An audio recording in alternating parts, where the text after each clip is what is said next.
Nah, hari ini insya Allah kita akan bicara tentang sifat yang kelima, yaitu qiyamuhu binafsih. Kalau di dalam bait kita ini ada di nomor 7. Bunyi baitnya ini begini.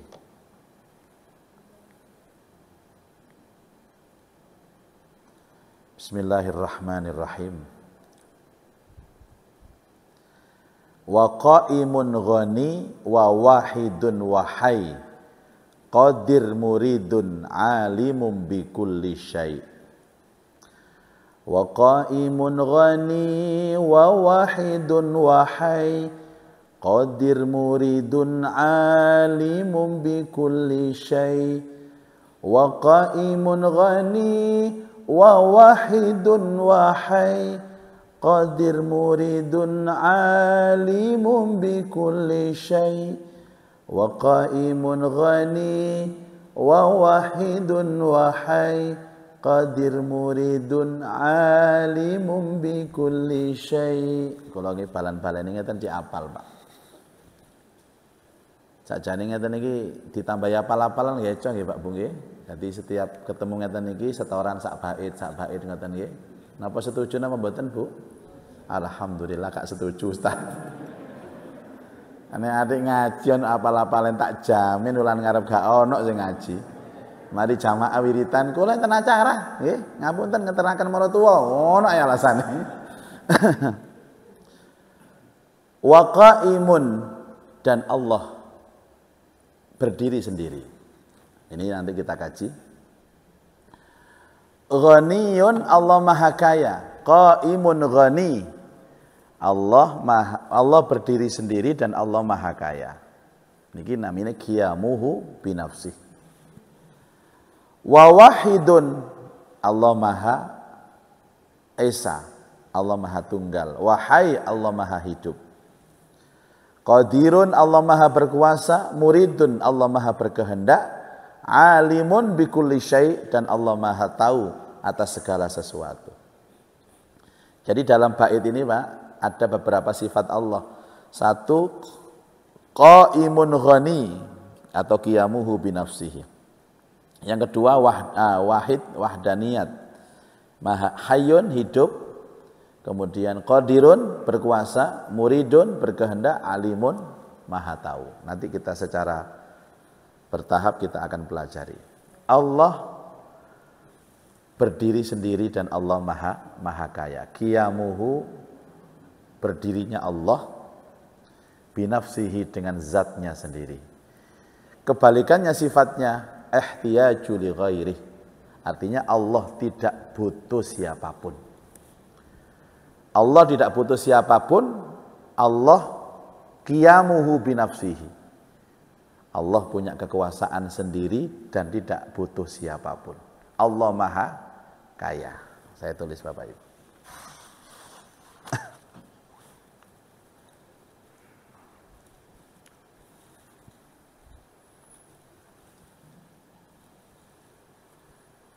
Qiyamuhu binafsih.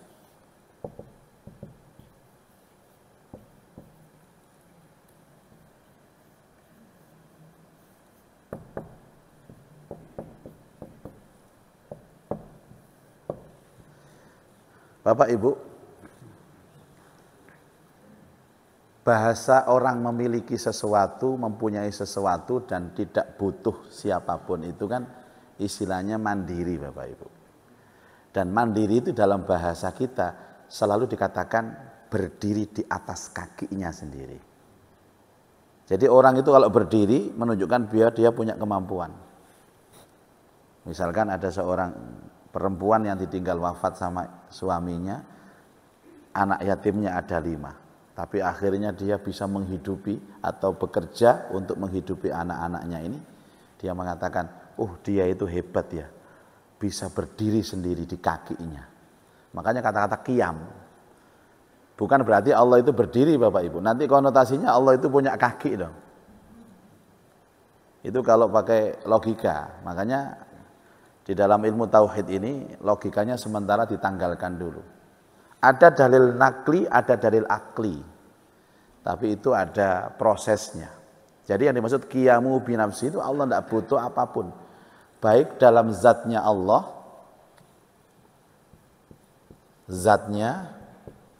sifatnya, maupun af'al atau perbuatannya. Nah, ayat yang selalu dipakai di dalam menjelaskan ini adalah ya ayyuhan nas antumul fuqara'u ilallah wallahu ghaniyyun hamid. Wahai manusia, kamu ini butuh kepada Allah, fakir kepada Allah. Wallahu ghaniyyun hamid, sementara Allah kaya. Di dalam Asmaul Husna ada dua sifat kaya yang melekat pada Allah. Pertama, kaya, ghaniyun. Yang kedua, mughniyun, kaya dan mengayakan. Itu Allah. Fakir itu butuh Bapak Ibu, artinya fakir itu butuh. Ana fakir ilaika, aku butuh kepadamu. Ini bahasa asalnya fakir itu butuh. Tapi kalau sudah pakai fakir diangkat dengan bahasa fikih, maka berubah artinya. Fakir itu adalah orang yang wajib menerima zakat karena dia tidak punya pekerjaan tetap, tidak punya penghasilan tetap, maka dia disebut orang yang menerima zakat. Tapi asal makna fakir itu butuh. Ana fakir, saya butuh. Nah, miskin, apa Bapak Ibu? Miskin itu asal maknanya apa? Miskin itu dari kata kasihan. Miskin, ana miskin. Makanya kalau ada pengemis itu bilang dengan bahasa Arab, ana miskin itu bukan wayah hajian itu kan ada pengemis itu, ana miskin. Jare sing wedok, delok pah wong miskin iki lho. Dikira gak duwe apa-apa, tapi kasihane aku, kasihan. Miskin itu kasihan. Saya itu kalau umroh ngajak istri, biasanya habis sholat Bapak Ibu, kan masuk toko Pak, beli sesuatu gitu loh. Dan mesti orang Arab penjaga tokonya mesti tanya, dari mana? Min aina anta? Anak Indonesia. Dan beda dengan orang Indonesia Pak. Indonesia itu kan setelah tanya kabar, kaifahaluk, apa kabarmu? Ya, baik. Terus bagaimana keluargamu, anak-anakmu? Arab tidak. Setelah tanya, apa kabarmu? Yang kedua, berapa istrimu? Itu mesti. Saking ae bapak-bapak gak roh bahasa Arab. Kam zaujatan laka? Terus saya jawab karena saya bawa istri, ya satu-satunya Pak, li zauja wahida. Saya punya istri satu. Apa jawabannya? Anta miskin, kasihan sekali kamu, Jadi orang itu kalau punya istri satu kasihan, Bapak. Saya lihat istri saya rotok medutut, aku menengahi. Naam ana miskin, memang saya kasihan kok.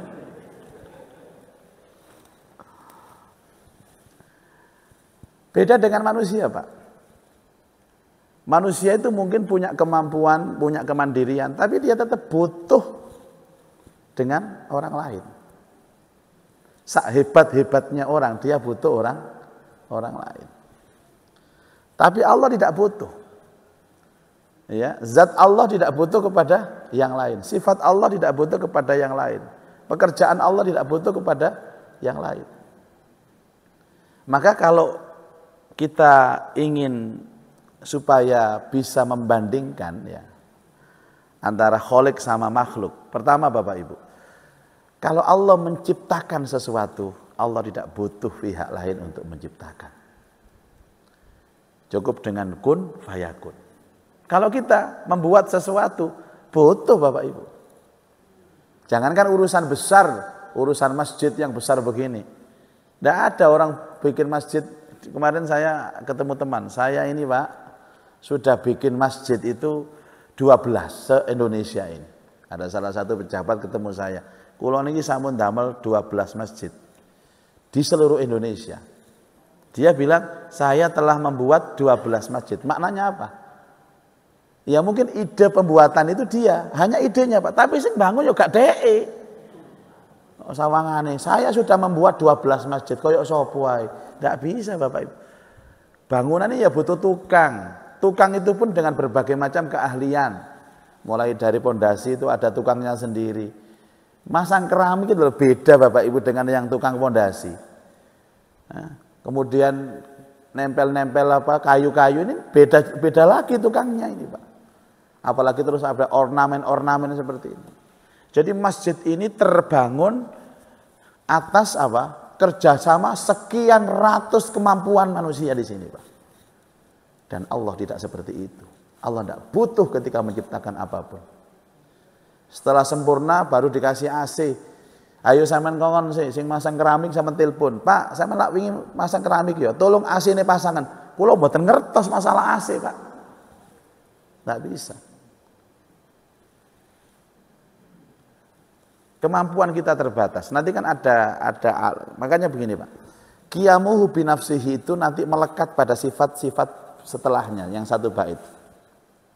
Sifat berkuasanya Allah. Manusia itu juga berkuasa, Pak. Tapi kekuasaan manusia itu masih butuh orang lain. Berkehendak, manusia juga berkehendak, tapi kehendak manusia butuh orang lain. Enten kula niki wingi beberapa teman itu dikukuhkan profesor Bapak Ibu. Beberapa waktu yang lama masih muda-muda sekarang profesor-profesor. Kawan-kawan itu. Tapi profesornya dalam keahlian yang sedikit, bukan semua tahu Pak. Jangan ojo dikira profesor kabeh ku iso ilmu mboten, Pak. Enggak bisa. Terbatas. Seperti saya ini Bapak Ibu. Nah, Bapak Ibu sekalian. Pertama, zatnya Allah. Allah itu zatnya tidak butuh dengan siapapun. Tidak butuh dengan siapapun. Semua penciptaan Allah ini tidak butuh bantuan siapapun. Itu zatnya Allah. Sifatnya Allah juga demikian. Dan perbuatannya Allah juga demikian. Allah tidak pernah butuh dengan siapapun.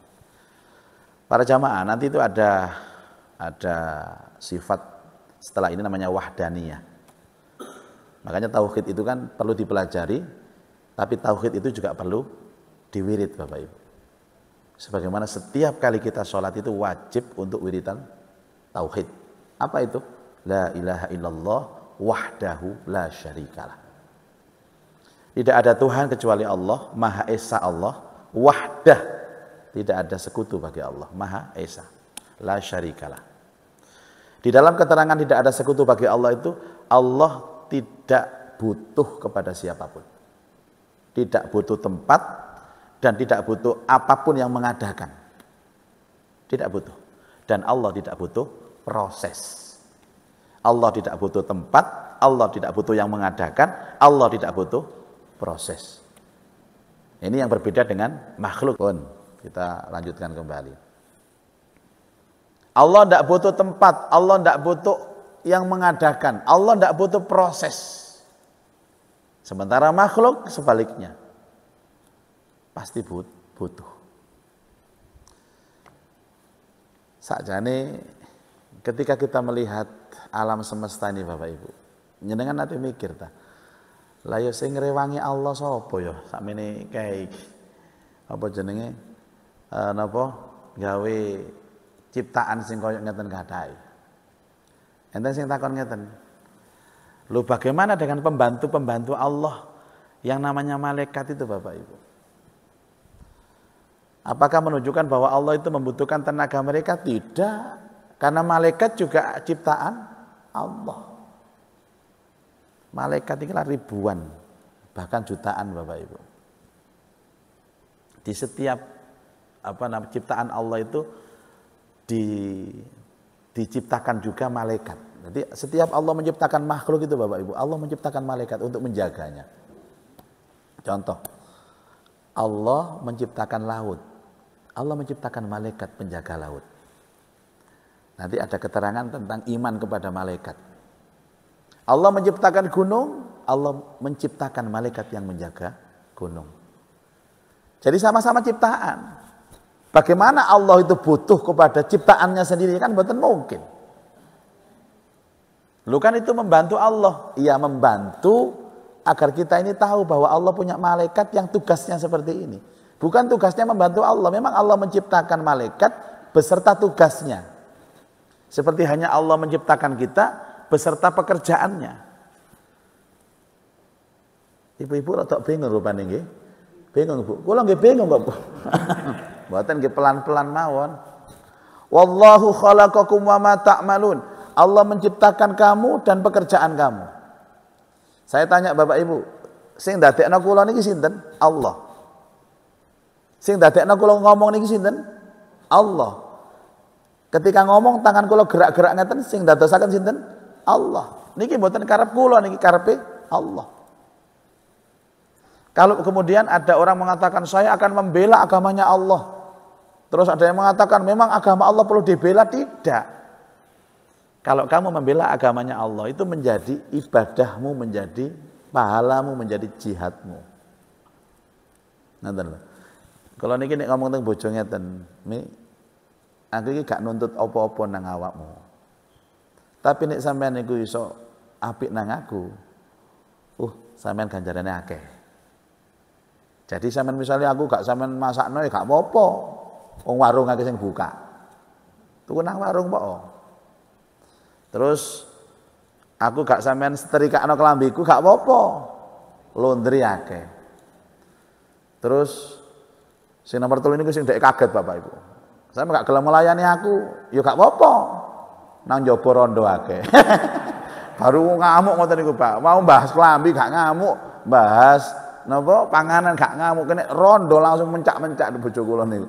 Nggih sami kali bojo sampean ngoten niki. Berarti padha wedok niku padha kabeh Bapak Ibu. Tapi nek sampean niku apik masakno aku, ngeladani aku, mareng ngono sampean nyepakno apa, iku ganjaran sampean. Sama kayak Allah begitu. Ya. Nek awakmu, aku gak butuh salatmu, aku gak butuh ibadahmu, gak butuh amalmu. Kon gak salat gak apa-apa karepmu, gak amal gak apa-apa. Tapi nek kon gelem salat, salat iku pahalane balik nang awakmu. Itu namanya Allah ndak butuh. Allah ndak butuh kita Bapak Ibu ndak butuh. Sing sering-sering ngomong tentang bojo ngoten Pak, enak santai akhirnya nurut bojo niku. Jangan dikira kita ini mari kita senangkan Allah. Lah lapo nyenengno Allah gak butuh. Koyo-koyo Allah ku susah butuh disenengno ngoten ya. Lah ndak bisa.